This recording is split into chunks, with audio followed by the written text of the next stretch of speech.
Bab 2, metabolisme. Jadi metabolisme adalah seluruh reaksi kimia yang terjadi di dalam tubuh makhluk hidup untuk mendukung proses kehidupan. Jadi proses metabolisme bertujuan untuk menghasilkan energi yang digunakan untuk proses biologis ya, seperti bergerak, bernapas, dan berpikir. Kemudian membangun komponen sel. Molekul sederhana seperti asam amino disintesis menjadi molekul kompleks seperti protein.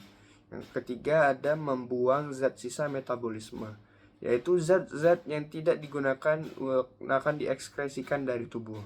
Dan metabolisme ini terbagi menjadi dua. Yang pertama adalah katabolisme, yaitu proses penguraian molekul besar menjadi kecil untuk menghasilkan energi. Contohnya adalah respirasi seluler yang memecah glukosa menjadi karbon dioksida dan air. Kemudian anabolisme, yaitu proses pembentukan molekul kompleks dari molekul sederhana dengan memerlukan energi. Contohnya adalah fotosintesis pada tumbuhan. Kemudian metabolisme ini mencakup berbagai reaksi kimia yang bertujuan untuk mempertahankan keseimbangan energi dalam tubuh. Dalam metabolisme ini ada ATP atau adenosin trifosfat yang menjadi molekul kunci sebagai sumber ATP. ATP menyimpan energi dalam ikatan fosfat yang akan dilepaskan saat digunakan. Kemudian proses metabolisme melibatkan kerja berbagai enzim untuk mempercepat reaksi. Jenis-jenis metabolisme ada metabolisme primer, yaitu proses dasar seperti respirasi dan fotosintesis yang esensial untuk kelangsungan hidup. Kemudian ada metabolisme sekunder, yaitu proses yang menghasilkan senyawa tambahan seperti minyak asiri, alkaloid, dan resin yang sering digunakan untuk pertahanan tubuh. Kemudian enzim. Enzim adalah protein yang berperan sebagai katalis dalam reaksi kimia. Enzim memungkinkan reaksi terjadi lebih cepat tanpa ikut habis dalam proses tersebut. Sifat enzim adalah spesifik yang hanya bekerja pada substrat tertentu, kemudian dapat digunakan ulang, dan juga dipengaruhi oleh kondisi lingkungan. Jadi mekanisme kerja enzim ini, substrat menempel pada situs aktif enzim membentuk kompleks enzim substrat. Substrat diubah menjadi produk. Kemudian enzim melepaskan produk dan kembali ke bentuk asalnya. Dan komponen-komponen enzim ini ada apoenzim, kofaktor atau koenzim. Lalu katabolisme karbohidrat. Jadi katabolisme karbohidrat ini adalah proses penguraian karbohidrat menjadi ATP. Proses ini berlangsung melalui tahapan, yaitu yang pertama glikolisis. Ini terjadi di sitoplasma.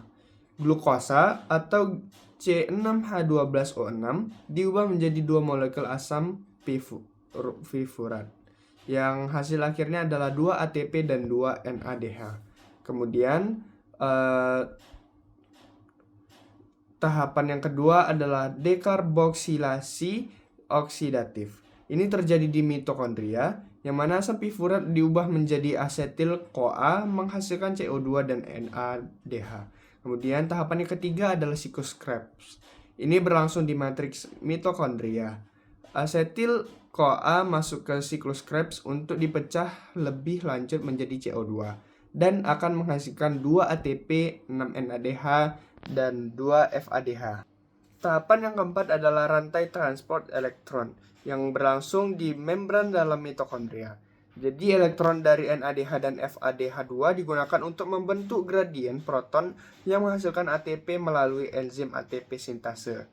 Kemudian ini akan menghasilkan 32 sampai 34 ATP. Yang hasil total respirasi seluler itu satu molekul glukosa menghasilkan 36 sampai 38 ATP. Lalu anabolisme karbohidrat. Anabolisme karbohidrat adalah proses sintesis karbohidrat dari senyawa sederhana.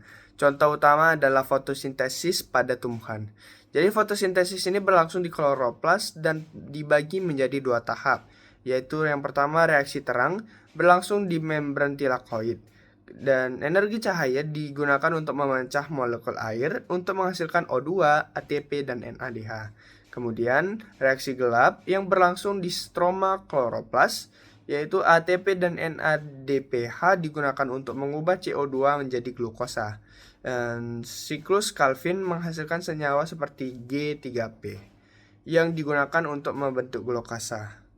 Kemudian gluconeogenesis yaitu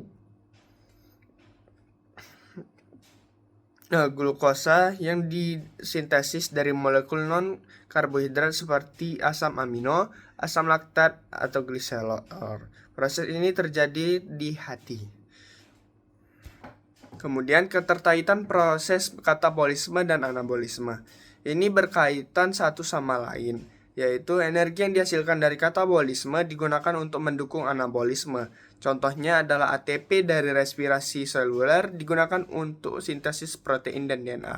Kemudian, molekul perantara yang dihasilkan dari katabolisme seperti asam pifurat dan asetil-CoA dapat digunakan untuk proses anabolisme.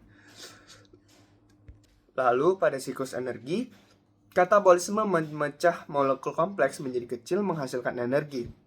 Kemudian anabolisme menggunakan energi tersebut untuk membangun molekul kompleks. Contohnya adalah pada tumbuhan glukosa hasil fotosintesis.